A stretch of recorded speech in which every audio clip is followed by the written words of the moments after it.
Hello everyone, আসসালামু আলাইকুম। সবাইকে আমন্ত্রণ জানাচ্ছি আমাদের নিয়মিত আয়োজন নারী উদ্যোক্তার সাফল্য অনুষ্ঠানে এবং সাথে আছি আমি হাসিনা আনসার নাহার। প্রিয় দর্শক, প্রতি পর্বেই আমাদের স্টুডিওতে একজন নারী উদ্যোক্তা আমন্ত্রিত থাকেন।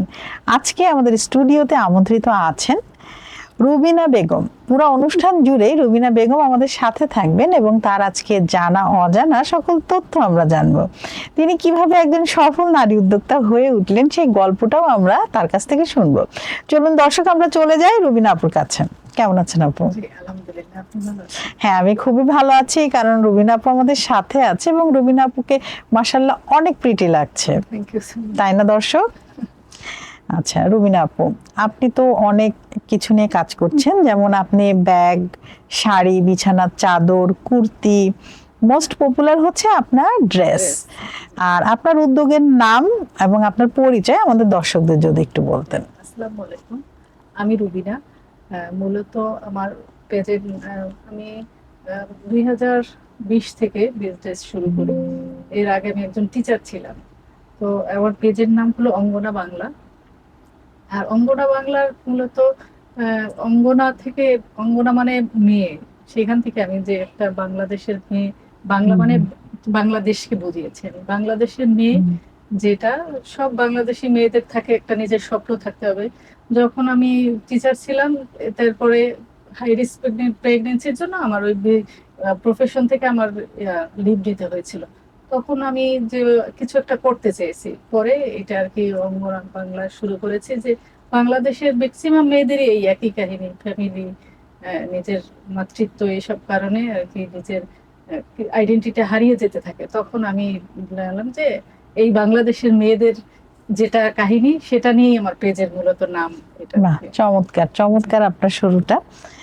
তো উদ্যোক্তা জীবনের গল্পটি আমরা একটু শুনবো, আর একটু যদি বলেন বিশদভাবে। এবং জীবনের মূলত আমি টিচার ছিলাম, তো এখন টিচার থাকার পরে আমার ছোট ছেলেটার জন্ম হয়েছে 2018 সালে।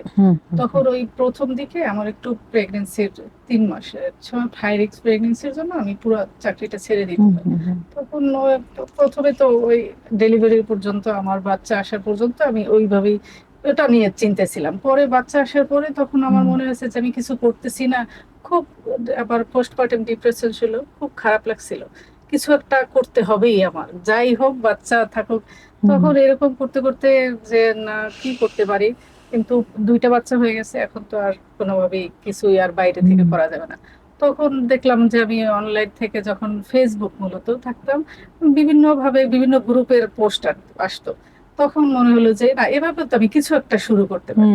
তখন শুরু করিনি, তখন আমি ওটা নিয়ে স্টাডি করলাম যে ওখানে বিভিন্ন স্টার্টআপে কিভাবে করা যায়। তখন বিভিন্ন গ্রুপ থেকে স্টাডি করতে করতে 2-3 মাস স্টাডি করে করে আমি মোটামুটি একটা আইডিয়া দাঁড় করালাম যে এইটা আমার বিজনেস করা যায়। ওইটা থেকে আমি আর কি আমার নামটাও ওইভাবে, যে দেখলাম যে না, এখানে আমার মতো অনেক হাজার হাজার না, লক্ষ লক্ষ মেয়েরা আমার মতো এইভাবেই বড় স্বপ্ন থাকে, বড় পড়াশোনা থাকে, ব্যাকগ্রাউন্ড থাকে, বড় বড় ইয়ে, কিন্তু আসলে সবারই এই ফ্যামিলি এটার জন্য, তারপরে নিজেদের।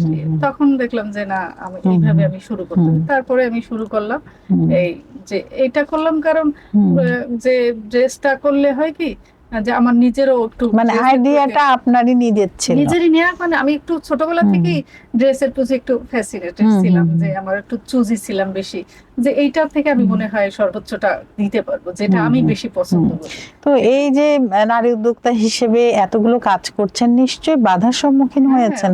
তো কি কি চ্যালেঞ্জ ছিল এবং এগুলো কিভাবে পেরিয়ে এসেছেন? প্রথমেই চ্যালেঞ্জ ছিল আমার হলো এই যে সোর্সিং এর ব্যাপারটা। ওটাতে আমার যেতে হলে অনেক চিন্তা ভাবনা করতে হবে, যেহেতু আমার এটা তো আমার পছন্দ মানে সবার পছন্দ হবে এটা, এটা এবং আমার সর্বোচ্চটা দেওয়ার জন্য আমার অনেক বেশি ফিল্ডে রিসার্চ করতে হবে, বেশি অ্যানালাইসিস করতে হবে। এটার জন্য কিন্তু আমার বাচ্চা ছিল ছোট, আবার বড়টার পড়াশোনাও ছিল। এটা নিয়ে আমার খুব চ্যালেঞ্জ হয়েছে যে আমার বাইরে অনেক সময় দিতে হবে, কিন্তু সেভাবে পারিনি। এটা ছিল। তারপরে ও ছোট বাচ্চাদের রেখে ফটোগ্রাফিতে, তারপরে বিভিন্ন ভিডিও করা, তারপরে একটা মানে এইসব, আবার সাথে সাথে ওদের পড়াশোনা, তারপরে ফ্যামিলি মেনটেন করা, এইসব নিয়ে খুব চ্যালেঞ্জ হয়েছে। ক্যাপিটাল ছিল প্রথম দিকে, আমার একটা ভালো ডিভাইসও ছিল যে আমি ছবি তুলবো, এটাও ছিল, যার জন্য আমার যে কোয়ালিটি প্রোডাক্ট আমার যে সুন্দর এটা আমি ফুটিয়ে তুলতে পারতাম। আচ্ছা, এটাও একটা চ্যালেঞ্জ ছিল। তারপরে চ্যালেঞ্জ ছিল যখন বাচ্চাদের কার কাছে রেখে যাব, এটা মানে অনেকগুলো চ্যালেঞ্জ নিয়ে একজন আসলে মা হিসেবে উদ্যোক্তা জীবনে অনেক চ্যালেঞ্জ আসে। আর নারী মানেই চ্যালেঞ্জ, মানে উদ্যোক্তা মানেই চ্যালেঞ্জ, আর সেখানে নারী শব্দটা যুক্ত হয়ে গেলে আমার মনে হয় এটা মহা চ্যালেঞ্জে একটা পরিণত হয়। তারপরও আমরা কিন্তু এই চ্যালেঞ্জগুলো গ্রহণ করে সুন্দরভাবে এগুলোর মোকাবেলা করে সামনে এগিয়ে যাই, যেমন আপনি এগিয়ে গিয়েছেন। তো এই যে পরিবার সমাজ এই দুইটার চাপ আপনি কিভাবে সামলেছেন, মানে মানসিকভাবে কি আপনি স্বাবলম্বী ছিলেন? এটার মধ্যে আমি প্রথম চেয়েছি যে আমার হাজবেন্ড আমাকে বুঝুক, এটা ও সবচেয়ে আগে বুঝুক যে আমি কিছু করতে চাচ্ছি এবং এটা ভালোভাবে সঠিকভাবে আগাচ্ছি, এটাও বুঝুক। তারপরে আমার প্রথমত হলো আমার বোন ছিল পাশে, ও বেশ সাপোর্ট করেছে। আর আমার কি হাজবেন্ড আর বাচ্চাদেরও তখন একজনের পড়াশোনা ছিল, তো ওদেরকে আমি বড়টাকে ওইভাবেই বুঝিয়েছি যে মাম্মি এটা করবে, তোমার নিজের পড়াশোনাটা ধরতে হবে। তখন ও ধরতো, আর ছোটটাকে কখনো বোনের কাছে, কখনো আমার প্রতিবেশী এক ভাবি ছিল, উনি প্রথম দিকে বেশ সাপোর্ট করেছে। উনি আমার বাচ্চাকে ঘন্টার পর ঘন্টা রেখে দিত, আমি সোর্সিং এ বেরোতাম। তারপরে প্রথম দিকে আমি ওই যে অর্ডারে ব্লকের যে বিভিন্ন বিছানা চাদর পর্দা এগুলো করতাম, এগুলোর জন্য আমার আরো আইডিয়া কালেক্ট করতে হতো, তারপরে কাপড় দিয়ে আবার অর্ডার করতে হতো, এগুলোর জন্য ভাবি আমাকে খুব সাপোর্ট করেছে। তারপরে বাচ্চাদেরকে ওইভাবে করেছি। আবার এসে দিন শেষে আমার থাকবে যে ওদের পড়াশোনার যাতে ক্ষতি না হয়, আমার হাজবেন্ডের দিন শেষে এসে যেন সেটাও পায়, এগুলো নিয়ে আর কি টাইম ম্যানেজ করে ওইভাবে আগাতে হয়েছে। মানে এমন সময় কি এসেছে ব্যবসার মানে কোন একটা পর্যায়ে যে আর পারছি না, আমি হাল ছেড়ে দিব, তখন নিজেকে কিভাবে সামলে নিয়েছেন? মাঝে মাঝে এমনিতেই সবারই হয় এটা, যে নিজের মোটিভেশনটা ডাউন হয়ে যায়, এটা হয়েছে। আবার তখন মনে হচ্ছে যে থাক কিছুদিন তাহলে একটু থাকুক, আবার নিজেই হঠাৎ করে কি ভেবে যাবো, উৎসাহ আবার চলে আসে, নিজেকেই নিজে উৎসাহ দেন, নিজেকে আবার নিজেকে সামলে নেন, আবার নিজে মোটিভেটেড হয়ে আবার দ্বিগুণ উৎসাহে, আবার নিজের ওই যখন ডাউন হতো তখন আবার নিজে চিন্তা করতাম যে আসলে কেন ডাউন হলো, কি আরেকটু আমার মোটিভেটেড হলে কি ভালো হবে, তখন ওই ডাউনটাকে আবার এনজয় করতাম। হ্যাঁ, নিজেকে আসলে সময় দিতে হয়, একটু নিজের জন্য একটা সার্ভাইভ করব, কিভাবে সময় রাখতে হয় আর কি। ওইটাকে হ্যাঁ, তো আপনার ব্যবসার মূল মন্ত্র কি, আপনার ভীষণটা কি? আসলে আমার ভীষণ, আমি আসলে বড় ইয়াতে এখনই যেতে চাচ্ছি না, আমি অনলাইন থেকেই আমার ইয়াতে আগাতে চাচ্ছি। কারণ হলো আবার সেই ফ্যামিলিকে পারবো না, আমি একটা আউটলেট নেওয়ার জন্য চিন্তাও করতেছি, কিন্তু আসলে একটা আউটলেট নিতে গেলে ওখানে আমার পুরোটা আবার সেই চাকরি ব্যবসার মতো আর কি। তো গ্রাহকদের চাহিদা কিভাবে অনুযায়ী আপনি মাল বা ডেলিভারি দেন বা প্রোডাক্ট? দেখেছি যে আমার গ্রাহকরা বেশিরভাগ কটন ড্রেসটা পছন্দ করে, কটন ড্রেস, কটন শাড়ি। এটা কেন জানি আমি অন্য কিছু এনেও এরকম রেসপন্স পাইনি, এজন্য আমি মূলত ক্লাসিক এবং কটনটাকে আমি বেশি টানি। তো ব্যবসা পরিচালনায় কোন তিনটি বিষয়কে আপনি সবচেয়ে বেশি গুরুত্ব মনে করেন? ডিজিটাল প্ল্যাটফর্ম, নাকি নারী উদ্যোক্তা উন্নয়ন, নাকি ফেসবুক, নাকি ইনস্টাগ্রাম, কোনটা আসলে? না, নারী উদ্যোক্তা উন্নয়নের দরকার আছে, আবার ডিজিটাল প্ল্যাটফর্ম প্রমোশনের, আপনার প্রমোটের বিজনেসের প্রচারে ডিজিটাল প্ল্যাটফর্ম ছাড়া আপনি ওটা হবে না। যতই আসলে বিজনেসের সেল করাটা বড় কথা না, আপনার এটা প্রচার থাকতে হবে। এবং ফেসবুক যে অনলাইন প্ল্যাটফর্ম, এটা কি আসলে আপনার ব্যবসা বাড়াতে সাহায্য করে? একেবারেই আমাকে উৎসাহই দিয়েছে ফেসবুক, এবং ফেসবুকের মাধ্যমে আমার আত্মীয় স্বজন, আমার ফ্রেন্ড সার্কেল, আমার অন্যান্য অনেক কাস্টমার যারা গ্রাহক, এরা সবাই ফেসবুকই মূলত। যারা নতুন এই বিজনেসে আসতে চায়, তো তারা কি ধরনের আসলে সাপোর্ট তাদেরকে দেওয়া উচিত, বা কি ধরনের সিস্টেম দরকার বলে আপনি মনে করেন নতুনদের জন্য? নতুনদের জন্য হলো প্রথমত তাদের তো বিজনেস করতে হলে একটা মাইন্ডসেট থাকতে হবে, এবং তাদের অবশ্যই ওরকম বিজনেসে তো থাকবেই আপ ডাউন, বিভিন্ন হবে না, সেল প্রচার হবে না, কিন্তু অনেক ধৈর্য থাকতে হবে, ধৈর্য আর হলো সবকিছুর একটা ভালো পজিটিভ থিংকিং থাকতে হবে, পজিটিভ একটা ইনিশিয়েটিভ থাকতে হবে যে আমি ভালো দেব। অবশ্যই আমার কোয়ালিটি প্রোডাক্টের ছাড়া কোনো বিকল্প নেই, যেভাবেই হোক প্রোডাক্টের সাথে কোনো মানে কোনো করা যাবে না, compromise সমঝোতা নাই, quality কম্প্রোমাইজ টোটাল করা নাই। যাবে না একদম। দর্শক, আসলে একজন উদ্যোক্তা হতে গেলে বা যে বিষয়ে আপনি আসতে চান, অবশ্যই আপনার হচ্ছে নিজের প্রতি আত্মবিশ্বাস এবং ধৈর্য, ভালোবাসা, আপনি যেই কাজ করতে চান সেই কাজের প্রতি ভালোবাসা থাকতে হবে, সহনশীলতা থাকতে হবে এবং নিজের কাজে কিন্তু সৎ থাকতে হবে। এখানে সৎ বলতে আসলে আপনার হয় না যে আমরা গুণগত মান অনেক সময় ঠিক রাখতে পারছি না, অল্প দামে সেল করছি, অল্প বেশি লাভের আশায় অল্প দামে সেল করে আর অথেন্টিক সোর্স থেকে না এনে এই জিনিসগুলো করা যাবে না, তাহলে কিন্তু আপনার ব্যবসাটা ডাউনের দিকেই যাবে। কারণ কোনো কিছুতে আপনার গ্রাহক যারা, তারা কিন্তু ভরসা পাবে না আপনার কাছ থেকে। একবার যদি খারাপ প্রোডাক্ট পেয়ে যায়, মানে এটা না পুরো প্রচার হয়ে যায়, একটা নেগেটিভ পাবলিসিটি হয়ে যায়। আসলে নিজের জায়গায় অবশ্যই ঠিক থাকতে হবে, এটাই আমিও মনে করি। এবং আপনার এই বিজনেসে আসার পেছনে প্রধান অনুপ্রেরণা কে? আর প্রধান অনুপ্রেরণা আমি আসলে আবার নিজের, বললাম না, নিজের সবসময় আমি নিজে চাইতাম যে আমি কিছু করব, সেখানে আমি করছিলাম আমার, কিন্তু তার চেয়েও বড় কথা আমার আবার ফ্যামিলিও চালাতে হবে। ওইটা নিজের নিজের বিভিন্ন তাড়নাই আসলে মূলত। তারপর হাজবেন্ড ছিল, আমার আশপাশে আমার বোন ছিল, আমার যাও আমাকে বলতো যে তুমি অনলাইন বিজনেস করো, এটা ভালো, কিন্তু আমি তখন জানতাম না যে কিভাবে শুরু করব। পরে তো নিজেই আর কি খুঁজে বের করলাম যে এভাবে করতে হয়। তো ব্যর্থতা থেকে আসলে কি কি শিক্ষা পেয়েছেন? ব্যর্থতা তো শেখার জন্য প্রথম পুশিং হলো, ব্যর্থতা আগানোর জন্য প্রথম কাজই হলো ব্যর্থতাই হলো এগিয়ে যাওয়ার একটা অনুপ্রেরণা। বাহ, চমৎকার বলেছেন। প্রতিদিন কোনো ব্যর্থতা না থাকলেই আগানো যাবে না, রাইট, এবং নিজের ভুল কিন্তু বোঝা যাবে না। হ্যাঁ, আমরা না সমালোচকদের যে এত মানে নেগেটিভ ভাবে, আসলে ওদেরই না পজিটিভ আমাদের ভাবা উচিত, কারণ ওরা না থাকলে কিন্তু আপনি জানতেই পারতেন না যে আপনার ভুলগুলো কোথায়। সো আমার মনে হয় যারা সমালোচনাকারী আছেন তাদেরকে আসলে মন থেকে ধন্যবাদ দেওয়া উচিত এবং দোয়াও করা উচিত। আজ তাদের জন্যই কিন্তু আজ আমাদের এই অবস্থান, আমরা আমাদের ভুলগুলো বুঝতে পেরে আমরা নিজেদেরকে কিন্তু শুধরে নিয়েছি। সো সমালোচনাকারী যারা আছেন তারা আসলে আমাদের জন্য আশীর্বাদ, এটাই আমি মনে করি। আপনি কি মনে করেন?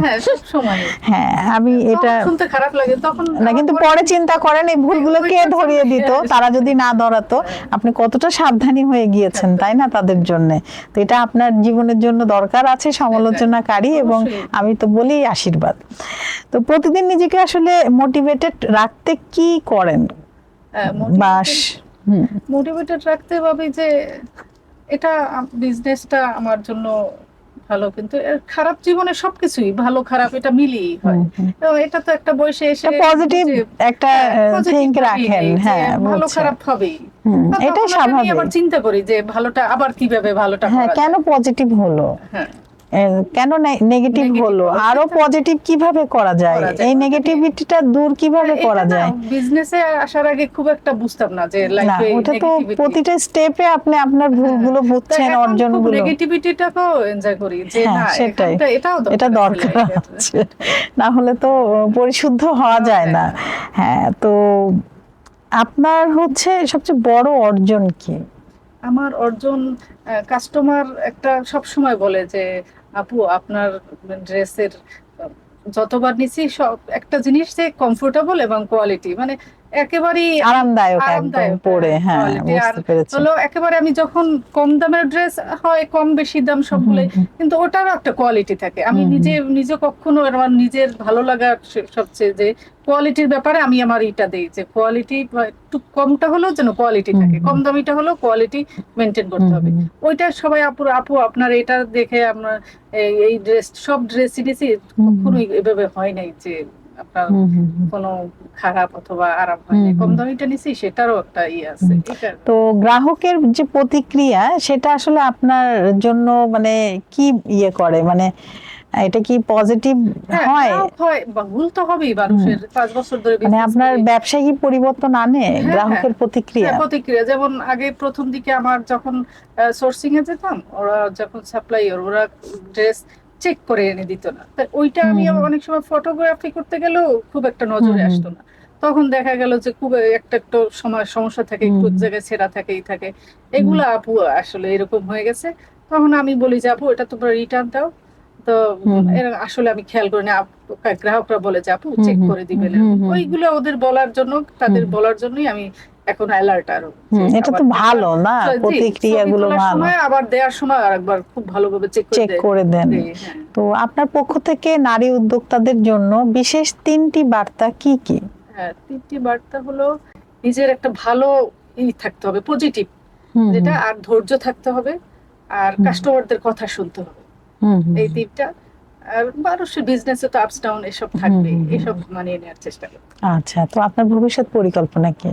ভবিষ্যৎ আপাতত অনলাইনেই করি, আর যদি পারি একটা আউটলেট করব নিজের। বাহ, ছেলেরা একটু চমৎকার! বড় হলে একটা শোরুম টোরুম দেওয়ার ইচ্ছা আছে। আপনার জন্য অনেক অনেক জি, শুভকামনা। আপনাকেও আমরা কিন্তু ধন্যবাদ। কথা বলতে বলতে অনুষ্ঠানের একদম শেষ দিকে চলে এসেছি। আপনার কেমন লাগলো নারী জি, উদ্যোক্তা খুব সাফল্য ভালো অনুষ্ঠানে লেগেছে, এসে? খুব ভালো লেগেছে। আচ্ছা। এখানে আমি আমার নিজের মনের কথাগুলো বলতে পেরেছি। জি জি। আর পেরেছি যে ভুলগুলো থেকেও নিজেরই এটা বলতে পেরেছি না, আপনাকে, অবশ্যই, যে থ্যাংক ইউ। কিভাবে সংশোধন হতে পেরেছি। না না, অবশ্যই। তো আপনার জন্য অনেক অনেক জি, শুভকামনা। আপনাকেও। আবারও নতুন কোনো আয়োজনে আপনার সাথে আমাদের দেখা হবে। জি, ভালো থাকবেন। আপনিও ভালো থাকবেন। Thank you. Thank you. দর্শক, আপনারা যারা এতক্ষণ আমাদের সাথে ছিলেন, আপনাদের সবাইকে অসংখ্য ধন্যবাদ। আপনারা চাইলেই কিন্তু আমাদের এই অনুষ্ঠানে আসতে পারেন, সেক্ষেত্রে আমাদেরকে ইনবক্স করতে পারেন, ইমেল অ্যাড্রেস দেওয়া আছে, ইমেল করতে পারেন, অথবা আমাদের পোস্টের কমেন্ট বক্সে কমেন্ট করতে পারেন। দর্শক, প্রতি পর্বে আমাদের প্রত্যাশা থাকে নারীর স্বাবলম্বিতা, নারীর সফলতা, নারীর জীবন ভরে উঠুক সফলতায়। এই কামনায় আজকের মতো আমি হাসিনা আনসার নাহার এখানে বিদায় নিচ্ছি। আবারও নতুন কোনো অতিথিকে নিয়ে আপনাদের সবার মাঝে আমি উপস্থিত হব। ততক্ষণ পর্যন্ত আপনারা সবাই ভালো থাকুন, সুস্থ থাকুন এবং আমাদের সাথে থাকুন। আল্লাহ হাফেজ।